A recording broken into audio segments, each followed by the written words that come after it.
João 10, do versículo 1 ao versículo 10. Em verdade vos digo, o que não entra pela porta no aprisco das ovelhas, mas sobe por outra parte, este é ladrão e salteador. Aquele, porém, que entra pela porta, esse é pastor das ovelhas. Para este o porteiro abre, as ovelhas ouvem a sua voz, ele chama pelos nomes as suas próprias ovelhas e as conduz para fora. Depois de fazer sair todas as que lhe pertencem, vai adiante delas, e elas o seguem porque lhe reconhecem a voz, mas de modo nenhum seguirão o estranho. Antes fugirão dele, porque não conhecem a voz dos estranhos. Jesus lhes propôs esta parábola, mas eles não compreenderam o sentido daquilo que lhes falava. Jesus, pois, lhes afirmou de novo: em verdade vos digo, eu sou a porta das ovelhas. Todos quantos vieram antes de mim são ladrões e salteadores, mas as ovelhas não lhe deram ouvidos. Eu sou a porta. Se alguém entrar por mim, será salvo. Entrará e sairá e achará pastagem. O ladrão vem somente para roubar, matar e destruir. Eu vim para que tenham vida e a tenham em abundância. Bendito seja o Senhor pela sua santa palavra. Você pode se assentar.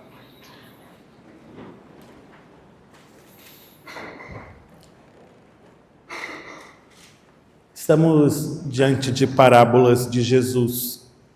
Você sabe como as parábolas funcionam. Elas são pequenas histórias extraídas da realidade do cotidiano que visam um ensinamento moral. E essas parábolas que estamos apreciando hoje são parábolas muito conhecidas. Na verdade, estão entre as mais conhecidas, creio eu. E nós nos habituamos a olhar para estas parábolas, que ao todo são 3, num bloco que se estenderia até o versículo 18, pelo título que está indicado aí pela Sociedade Bíblica, Jesus, o Bom Pastor, um título muito bem colocado, muito apropriado. Mas ouso dizer que, parafraseando um título célebre de outro escrito bastante conhecido, essa passagem bem poderia se chamar Crepúsculo dos Ídolos ou A Teologia a Golpes de Marreta. Porque se estas palavras eventualmente soam doces aos nossos ouvidos hoje, quando lidas assim, destacadas do seu contexto, tenho por certo que não foram ouvidas da mesma forma quando proferidas por Jesus no contexto em que ele proferiu-as.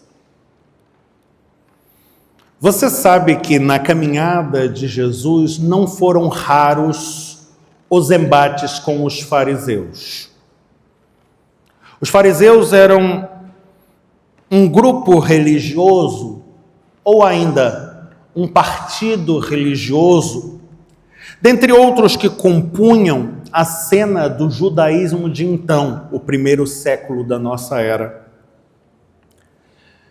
Era um grupo particularmente influente.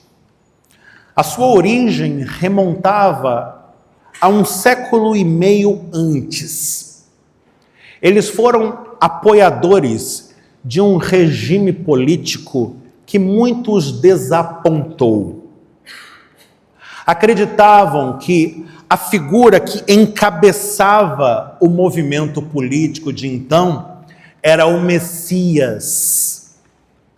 E seguiram este falso Messias, até que, desapontados, desistiram de segui-lo e decidiram seguir um caminho outro, um caminho separado. Aliás, a palavra que os designa fariseu significa justamente isto, separado. Eles entendiam que a sociedade estava enferma, que ela não era suficientemente comprometida com os valores da fé, e se decidiram a vivenciar estes valores da forma mais radical possível, de tal maneira que já não eram como as outras pessoas. Eram, por assim dizer, santos, na acepção fundamental desta expressão, destacados, separados. Eles eram, via de regra, pessoas instruídas. Num tempo e numa sociedade em que instrução era privilégio de poucos. Eram versados, via de regra, na arte de ler e escrever. E numa sociedade normatizada pela religião, uma religião fundamentada num livro, diz um ditado popular que em terra de cego quem tem um olho reina. Pois bem, em terra de analfabetos, quem sabe ler, manda e desmanda, faz e desfaz. É assim que eles vão ganhando notoriedade, vão crescendo em relevância, vão adquirindo autoridade. Quando você ia às sinagogas para ouvir a leitura da Torá, para aprender o ensino das Escrituras, quem é que está lendo e quem é que está ensinando? São eles. Quando as pessoas buscam modelos para emular, figuras que desejam imitar, exemplos de conduta, de retidão moral, de piedade, de santidade, para quem elas dirigem os olhos? Para eles. Não por acaso, quando olhamos para o Sinédrio, o conselho que rege toda a sociedade judaica de então, metade das cadeiras é ocupada por quem? Por eles. Eles são os guias daquela comunidade. Eles são os mentores, os tutores, para usar o termo do texto, os pastores do povo. Então entra em cena uma outra figura, que não vem de escola rabínica, que não é adepta do partido, que não faz parte da nomenclatura. Jesus de Nazaré, filho de carpinteiros, que fala com propriedade e com uma autoridade que o povo logo vai percebendo ser diferenciada. Ele fala com autoridade, diz o povo, e não como os escribas e fariseus. O povo ouve e segue a Jesus. E Jesus, que fala com toda esta autoridade que recebeu do alto, do Pai Celestial, opera também com grande poder, sinais, maravilhas. No capítulo anterior, ele realizou algo absolutamente notável. Curou um cego de nascença. Você sabe que a medicina de então mal pode ser chamada assim. Trata-se de algo ainda muito rudimentar, nada semelhante com o que vemos nos nossos dias, em plena era da ciência e da tecnologia. Um cego de nascença é um problema absolutamente insolúvel. E não é apenas um problema de saúde, porque estamos falando da sociedade de Israel do primeiro século, onde este tipo de problema é profundamente estigmatizado. Considerava-se que estes problemas físicos eram sinais evidentes de males invisíveis, espirituais. Tem pecado, é impuro, por isso está assim. A sua carne atesta a enfermidade da sua alma. Essas figuras, como o cego do capítulo 9, o capítulo anterior, eram empurradas à margem da sociedade. O texto diz, vivia em mendicância. Não tinha lugar, nem na esfera da religião, porque a entrada no templo lhe era vedada, nem em meio às gentes. Quem daria lugar a um imundo, a fim de contaminar-se também? Só se fosse. Jesus devolve a vista ao cego, e devolvendo-lhe a vista, dá-lhe a vida. Agora ele pode encontrar lugar em meio aos seus, entre os quais era um pária até então. Agora pode cultuar no santuário como os outros fazem. Agora pode ter um trabalho, receber pelos esforços dos seus braços. Agora ele pode ser gente como toda gente. Ele pode viver. Não é coisa maravilhosa? E não é razão de sobra para que os pastores do povo estejam contentes, mas eles não estão. Os fariseus não ficaram contentes com o que aconteceu. Eles vão inquirir o cego. Eles vão inquirir a família do cego.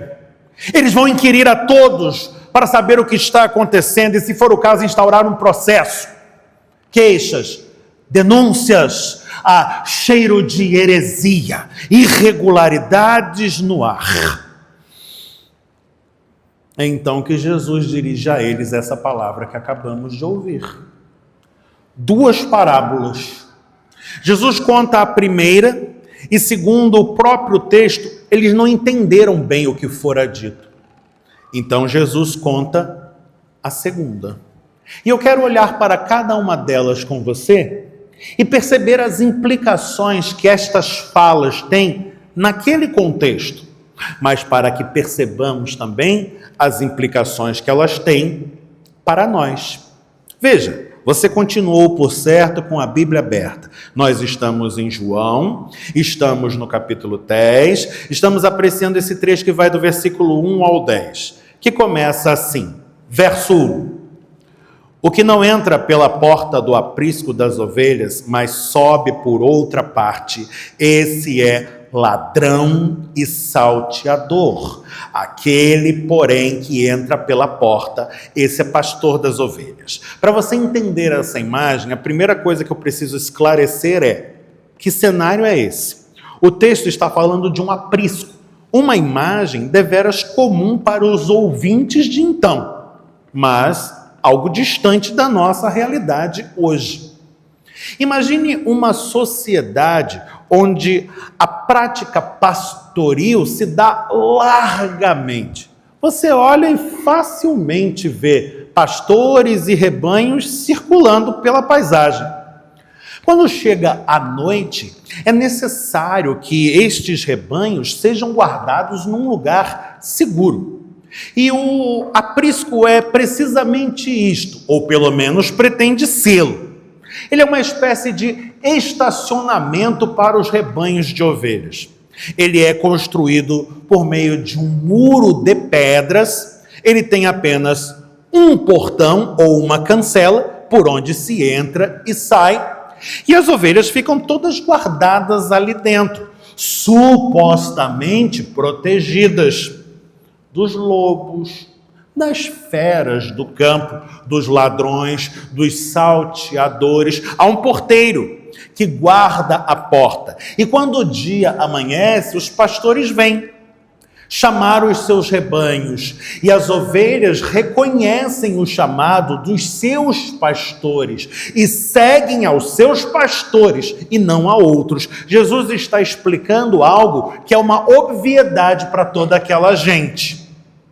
O pastor é aquele que entra no aprisco com legitimidade. Ele está autorizado a fazer isto, porque ele é o pastor. E quem entra com autoridade, de forma legítima, não precisa fazer caminho escuso.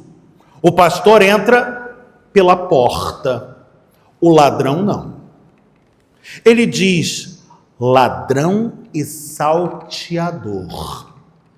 As palavras gregas aqui são interessantes. Lestes e kleptes. Vou explicar. Kleptes, palavra que aqui se traduz por ladrão, é a palavra grega que gera, por exemplo, na língua portuguesa, o termo cleptomaníaco. Você sabe o que é um cleptomaníaco? É um sujeito que tem a mania de roubar. Ele faz isso compulsivamente. Ele vê um celular dando sopa em cima do banco, ele afana e coloca no bolso. Ele entra nas lojas americanas, ele pega um sonho de volta e esconde dentro da bolsa. Ele é assim. Ele rouba. Mas dessa forma sorrateira, ele furta. Este é o termo correto. Kleptes, ladrão, é o furtador. Mas o termo que aqui se traduz por salteador é lestes. Lestes poderia também ser traduzido por bandoleiro. É o sujeito violento. Ele pratica o seu roubo de forma agressiva. Ele anda armado. Se precisar, ele mata para tirar o que ele quer. Jesus está usando os dois termos. E estes termos são termos profundamente estigmatizados na sociedade de então, com diferentes gradações. Veja, um kleptes, um furtador, era a figura prevista na Torá. Se alguém fosse flagrado como furtador, teria de restituir centavo por centavo daquilo que furtou. E se não fosse capaz de restituir, seria vendido como escravo e serviria como escravo até que a dívida fosse totalmente saldada. Mas, no caso de um lestes, de um bandoleiro ou salteador, a coisa era muito mais grave, muito mais séria. Esse era passível da pena de morte, porque andava armado e cheio de má intenção, era de índole assassina. Barrabás era salteador. Os homens pregados à cruz, um à direita e outro à esquerda de Jesus, eram salteadores. Os fariseus se consideravam muito superiores às demais pessoas.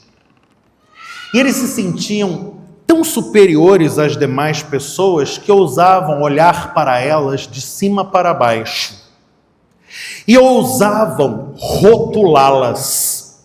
Aliás, gostavam de fazê-lo.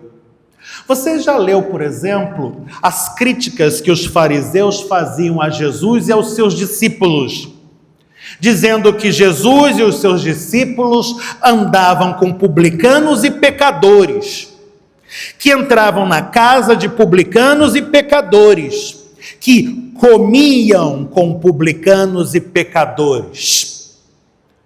Eles fazem questão de frisar o ato de comer, porque dentro da sociedade judaica de então, estar à mesa com outra pessoa era algo eivado de um valor simbólico muito significativo. Não por acaso, a nossa religião foi instituída ao redor de uma mesa. E é por isso que estamos posicionados desta forma hoje também.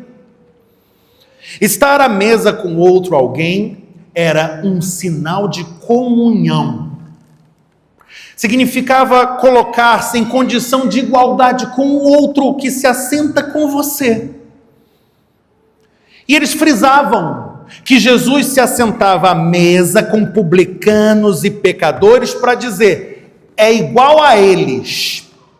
Mas as nossas Bíblias, e eu não estou censurando os nossos tradutores, porque fazem um trabalho belíssimo e dificílimo. As nossas Bíblias, eventualmente, traduzidas do modo como estão, não nos deixam perceber a escolha de termos que eles fazem. Porque a palavra que eles estão usando para falar das pessoas com quem Jesus anda são publicanos e lestes, bandoleiros, assassinos, gente passível de pena de morte, o tipo mais desprezível.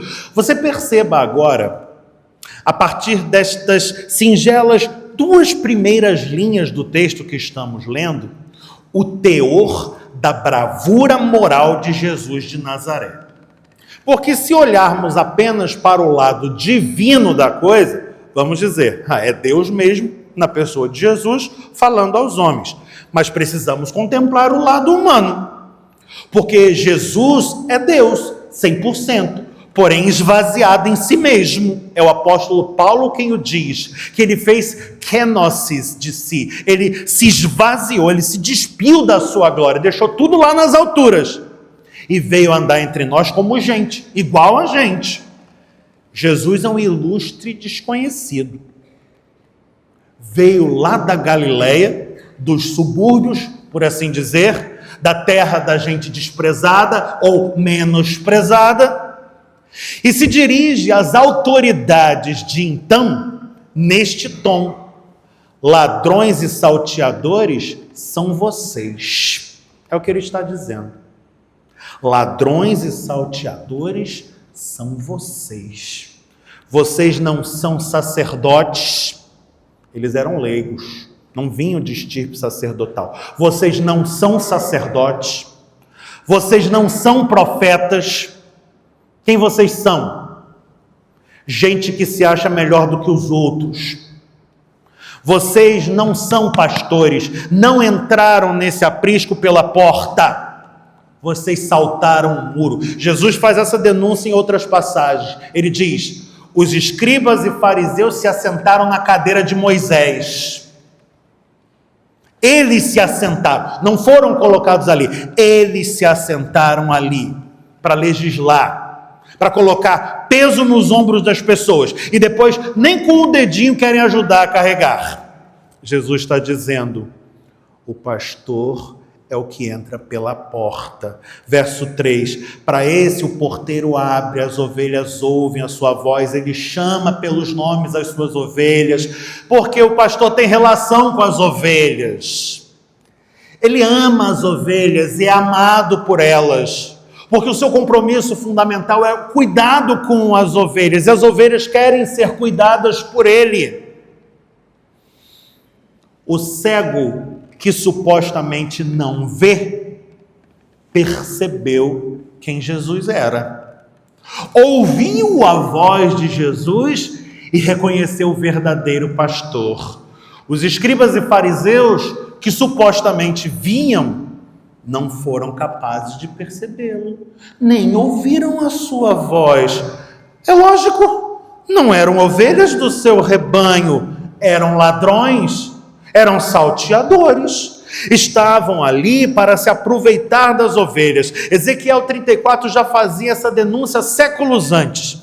Os pastores do meu povo estão tosquiando o rebanho, estão devorando a sua carne, estão se fartando da sua gordura, sob o pretexto de protegê-lo.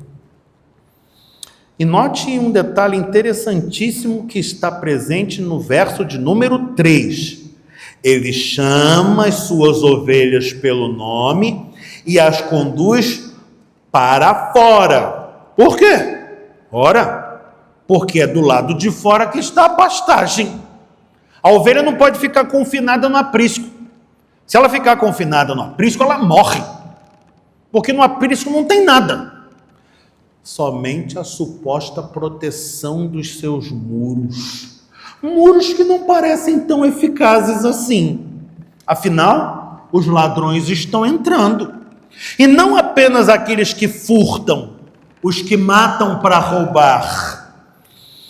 Ele conduz as suas ovelhas para fora e elas o seguem, porque o conhecem, mas de modo nenhum seguirão os estranhos. A entrada triunfal foi visitada por nós há algumas semanas atrás. Ia Jesus montado num jumentinho diante de uma multidão que aclamava: Hosana, bendito o rei que vem em nome do Senhor. E os fariseus olhavam para aquilo e diziam: vê-se que nada se aproveita.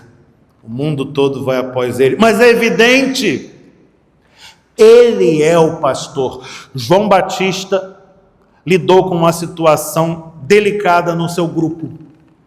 É que Jesus veio se aproximar do grupo. E naturalmente, seguidores de João Batista foram se tornando seguidores de Jesus. E alguns dos seguidores do Batista, que eram fiéis a ele, foram se queixar: mestre, estão indo após esse Jesus de Nazaré. E João Batista disse: mas é isso que tem que acontecer. Eu não sou o noivo, ele é o noivo, eu sou apenas o amigo do noivo. É como se ecoasse aqui o ensino do Evangelho de João. Eu não sou o pastor, eu só estava cuidando do rebanho que é dele. Verso 6. Jesus lhes propôs esta parábola, mas eles não compreenderam o sentido daquilo que lhes falava. Mas é evidente que não compreenderam. Nem poderiam compreender, porque eles não se veem nessa condição. Eles se veem autorizados. Eles se veem por um padrão de excelência que somente eles mesmos seriam capazes de atingir. Eles jamais seriam capazes de se olhar no espelho e enxergar a dantesca figura que projetavam de si mesmos. Mas será este o papel de Jesus: confrontá-los com a realidade do que são. Uma vez um rapaz, não da nossa fé, disse assim: você é presbiteriano? Eu disse: sou. Eu gosto muito da igreja presbiteriana. Eu falei: é mesmo? Ele disse: é. Eu falei: por quê? Porque Jesus em outras igrejas é uma figura assim tão... Ele não usou essa palavra, eu não lembro qual foi a palavra, mas ele queria dizer tão severa. E Jesus para vocês é aquele amigão de todo mundo. Então eu fiquei pensando: é mesmo? Eu nem sabia disso, né? Essa figura do Jesus amigo da garotada, né? Ela se disseminou bastante, mas o texto que estamos lendo destoa bastante dessa figura. Eu me lembro do leão Aslan, das Crônicas de Nárnia, do C.S. Lewis. Ele é mansinho, mas às vezes ele ruge, tá? Porque é leão. Jesus não deixou barato. Não entenderam da primeira vez? Pois eu vou explicar segunda vez, por meio de outra parábola. E esta começa no verso 7, onde ele diz: em verdade vos digo, eu sou a porta das ovelhas. Note que agora a imagem que se constrói é ligeiramente diferente da primeira.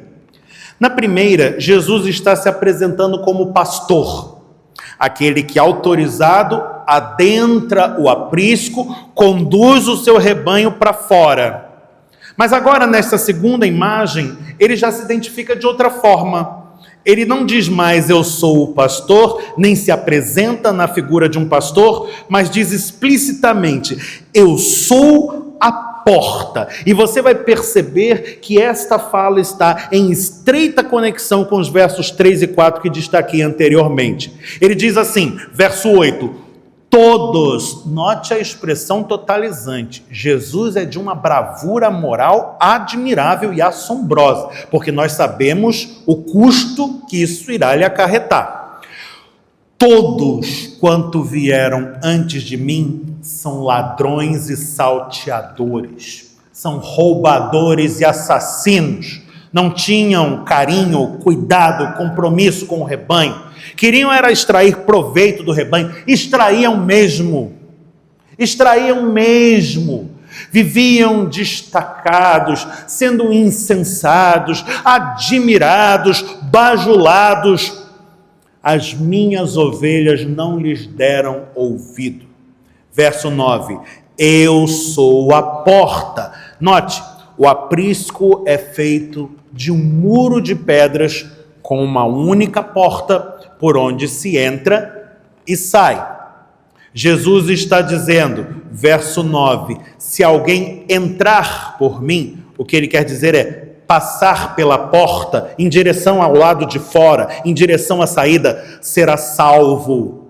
Entrará por mim, ou seja, passará pela porta, sairá e achará pastagem. Olha que palavra interessante. O pretexto do aprisco é proteção.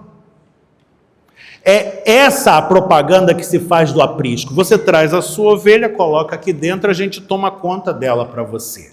A sua ovelha aqui dentro está protegida. Está protegida das feras, está protegida dos ladrões, está protegida dos salteadores, está protegida das intempéries, ela está guardada. Mas Jesus está dizendo, eu vim para tirar as ovelhas desse lugar.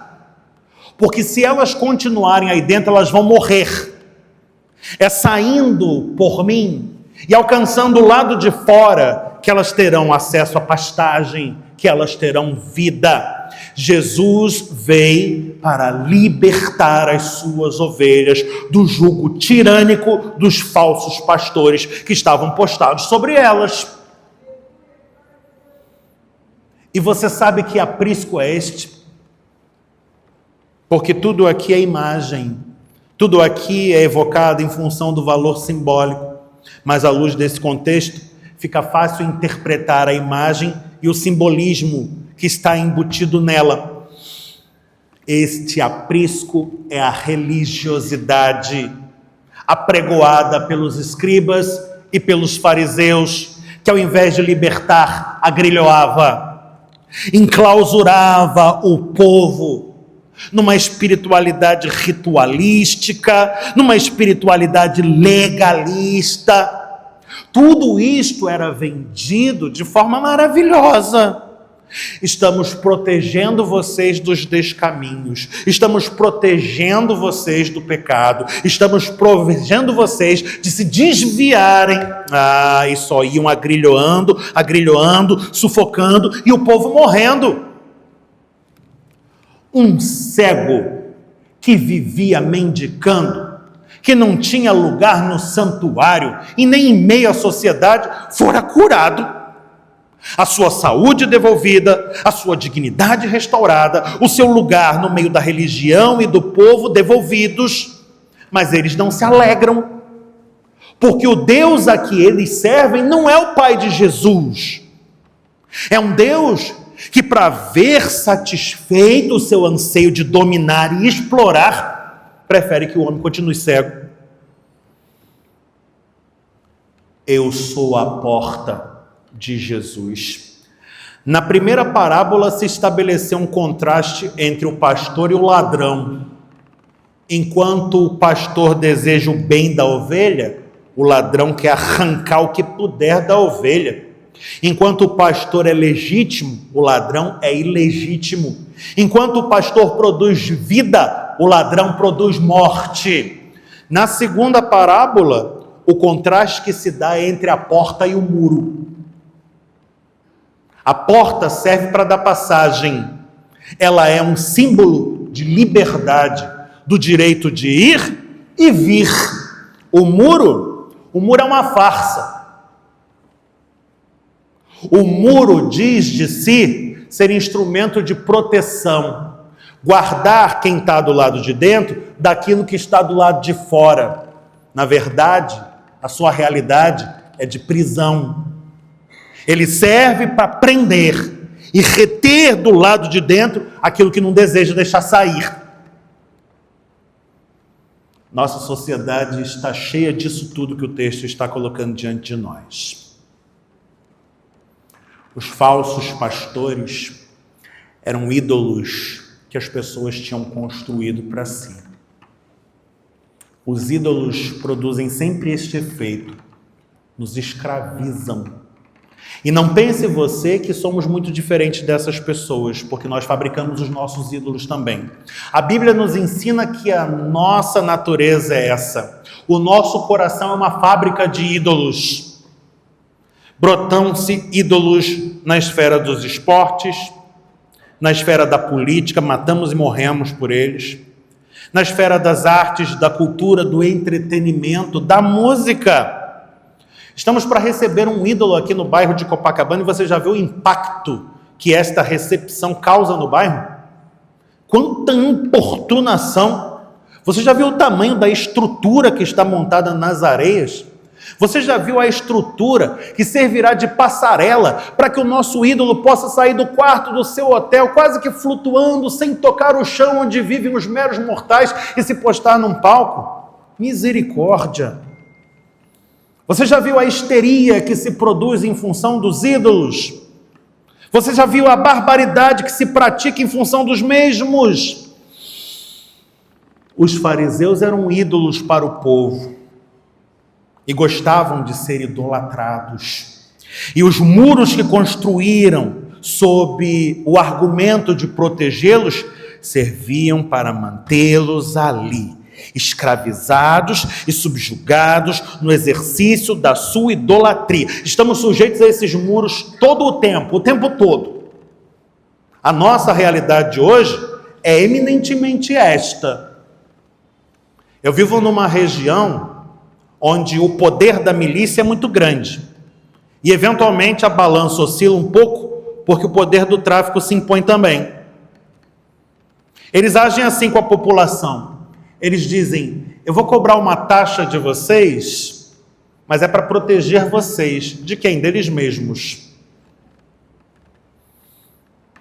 A gente vive um cerceamento de tal ordem que hoje em dia já não se pode dizer qualquer coisa, não. E se você não pode dizer, é sob o pretexto de uma proteção que está sendo dada a alguém. Nunca você. Aliás, nós hoje vivemos uma realidade de cerceamento assustadora. E eu fico me perguntando o quão mais vão estreitar estes muros e o quão mais iremos resistir a tudo isso, porque a sensação de sufocamento é angustiante.